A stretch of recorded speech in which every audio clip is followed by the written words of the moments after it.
to another video, the T on NPD and relationships. Hello, everyone, to all of my new subscribers and new family members. Hello, hi, welcome. And to my tribe and family at large, welcome back. Thank you all so much for coming back and watching another video. Family, you know, I'm always plugging our live stream. We are in the Compromise, Are You Spiritually Compromised series. Listen, you don't want to miss these live streams. They are really giving us some really deep information on spiritual compromise and what it means to abide and reside in the secret place of the Most High. I'd love to see your face in the place when we go live on my Facebook and YouTube platforms. Please turn your notification bells on so you know when we're going to be live, okay? And also when we drop a video on the channel, you want to always make sure that notification bell is on. Y'all know, family, I'm always asking y'all, help your sister out on that like button. Y'all hit that like button, hit that. I need y'all to hit that like button for your girl. Okay, can y'all do that for me? Please, please, please hit that like button if you are enjoying the content. Somebody hit it for you. Okay, I'd love for you to hit it for someone else. Why? Because it helps the information spread throughout the algorithm. Okay, and I know y'all are wonderful, and I know y'all love Jesus, and I know y'all love this channel enough to just say, you know what, T, I'm gonna help you out with that. Let me just go ahead and smash that like button for you right now. I appreciate you. I just want to give you a virtual hug right now for doing that for me. Thank you. And y'all know, pick up your copy of Seduced by Satan. It's pinned in the description below. Listen, this is your next read. The book, the link is pinned in the description below. Pick up your copy today. Get a copy for yourself. Get a copy for someone else. Recommend it to your book club. Okay?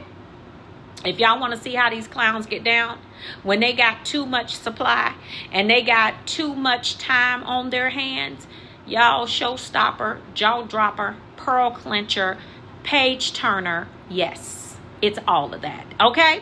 All right, y'all. So pick up your copy. It's linked. The link is pinned in the description below. All right, y'all. Let's jump into the topic of this video. I want to talk about the narcissists, their desperation. Okay. When they realize that your discard has devastated their lives. Okay. There are times when narcissists do become desperate.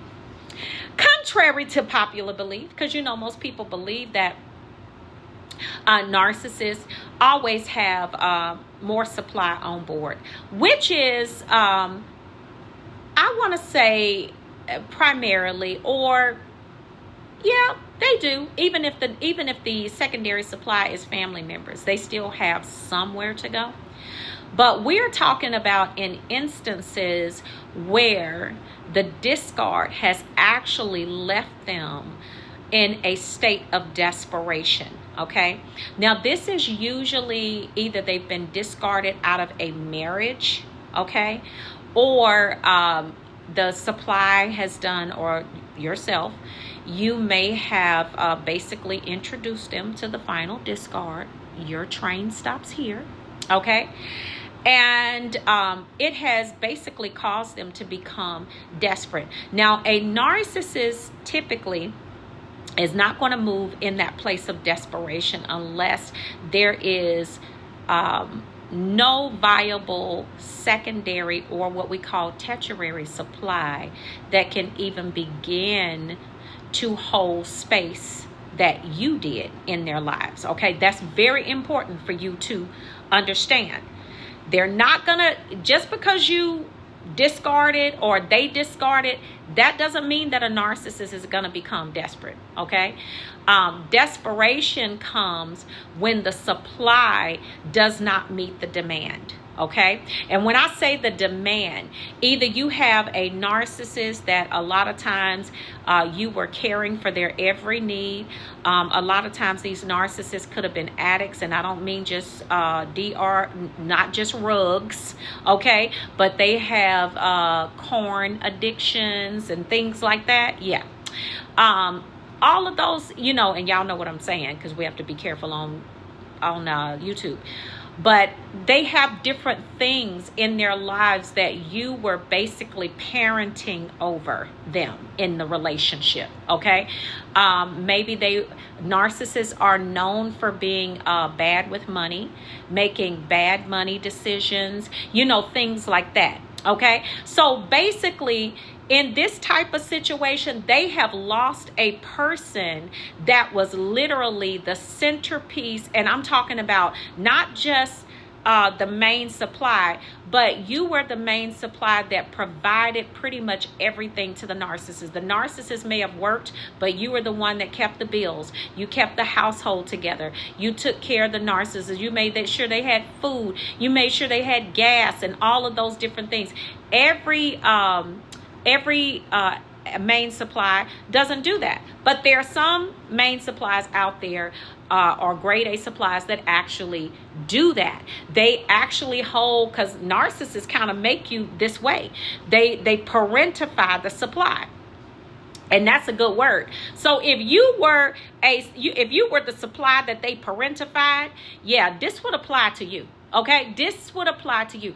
Now, losing somebody like you is going to cause that narcissist to be desperate. It's gonna be the desperation when they realize the devastation that comes behind it. You're gonna see that desperation come out, and I'm gonna tell you, and I'm gonna show you what that actually looks like.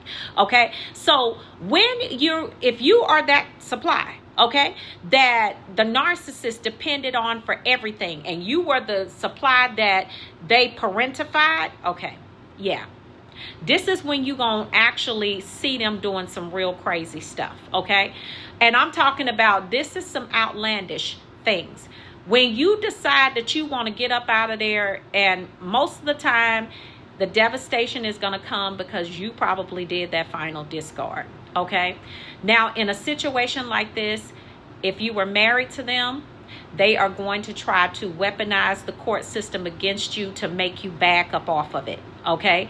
To make you want to just get so discouraged by all of the court filings and different things that they're trying to do to you that you're just not going to you're just like, you know what? It's just not even worth it. I'm just going to go back. Because you feel like they're trying to wear you out. They're trying to wear your pockets down, which they're trying to do that, all of that. But this is what you will see, okay? This is where you will get that narcissist that will call, and they will call your family, tell your family all types of lies. If that doesn't work, they will call you, and they will threaten that they're going to, now this is a desperate one, right? They reaching out, they pulling out all the stops. They telling you that I'm going to unalive myself. They telling you that they may unalive you. You know what I'm saying? I mean, this is where you see them go absolutely berserk. Okay, they go nuts in this space. Why? Because not only did they lose their supply, but now they have lost their guidance. They've lost their way. Why? Because you were the one that led the nut jobs around. You led these fools around. You know what I'm saying? You were the one that was taking care of business every day. You were the one that kept the household together. You were the one that kept the kids together. Whenever the family needed something, you had to answer to that too. I mean, you had to deal with all of the foolishness on top of that. You were the one that dealt with all of this, and you did it with such class and grace that you made it seem like it was nothing. Okay. You think they ain't gonna miss that? You think they ain't gonna threaten to try to do something to bring you back, or to tap that nerve that they know is going to bring you back to them, whether it's trying to take the children. Sometimes, y'all, in situations like this, I know y'all gonna testify in the comments, sometimes you will find a narcissist in a situation like this. They will try to they know that it's not their weekend to get the kids. They know that they're not supposed to pick them up from school this weekend, but they just gonna go pick them up anyway. It's not even your weekend. You know, this is to get your attention, to cause you to have some type of fear, or to cause you to have a conversation with them. If you have children with them, they will try to do things like that.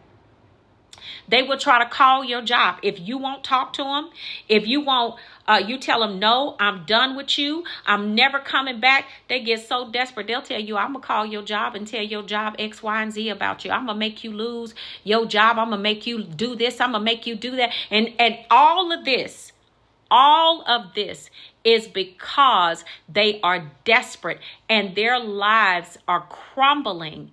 They are, I mean, you basically, your absences have devastated these clowns, right? And so they do all of this to try to get your attention, to try to make you come back to them, only to treat you worse than they ever did before. But this is the desperation of the narcissist when your discard has devastated them. Okay, this is what it looks like. And y'all, I want y'all to understand that a narcissist, this is why y'all have to protect yourself. Okay, they will tell you anything during this time of desperation, because what they're doing is they're spiraling during this time. Okay, during this time, they are spiraling. And a lot of times they have already gone over to that narcissistic destabilization when you see them doing this, because basically it's like two people that was residing in one person have been snatched out of their lives. That's you. Okay? You were the one that they parentified, and you were the one that was the lover, the friend, all of that. And now you're gone? Yeah. But I'm telling you, the desperation is just that. It does not mean that they have learned and they have discerned their bad behavior from that. No, it's just the fact that all of the things that you will see during this time is just them desperately trying to get back, because they are devastated because of what has happened. And you've left them with no choice but to act this way. Okay, hoping that it will draw you back to them. This is what they're hoping, that you will get so tired and so worn out, because you know how a narcissist is. They will wear you out. They know how to get on your reserve nerve. Do you hear me? And so this is all of these things that you'll see. You will see them on your social media, blowing up your phone, calling you. But all of the threats and the different things, when they become desperate, you're going to see you're going to see all the claws come out. You are. And you're going to have to make a decision in your mind to say, you know what? I will not be moved. Because, and be very careful about your surroundings, where you go, what you do, who you talk to. You understand what I'm saying? Because when they get desperate like this, they have no bottom. And they're not going to change. I don't care how much they lie to you and tell you, I'm going to change, I'm going to do better next time. They're lying. They're never going to do that. But this is what happens when your discard, right? This is how desperate they become when your discard has devastated them. This is what it is, y'all. Don't you go back, because it's going to be worse. You better let them go ahead on and do whatever it is that they need to do. Protect yourself, protect your children, okay? But let them clowns do whatever it is that they feel like they need to do without you. Because I promise you, if you go back, it will never, listen, it's not going to be better. It's going to be worse. It may be better for 1 or 2 days. And then it's going to turn into the worst thing that you've ever seen. Because guess what? They're going to treat you worse. Why? Because you made them fight, scramble, beg, and everything else for them to get you back. You know, you made them do that. And they're going to punish you for that. All right, family? So listen, y'all take really good care of yourselves, okay? And I will see you all on the next video, fam. And I will see you all healed and whole at the top. Shalom, family. Peace.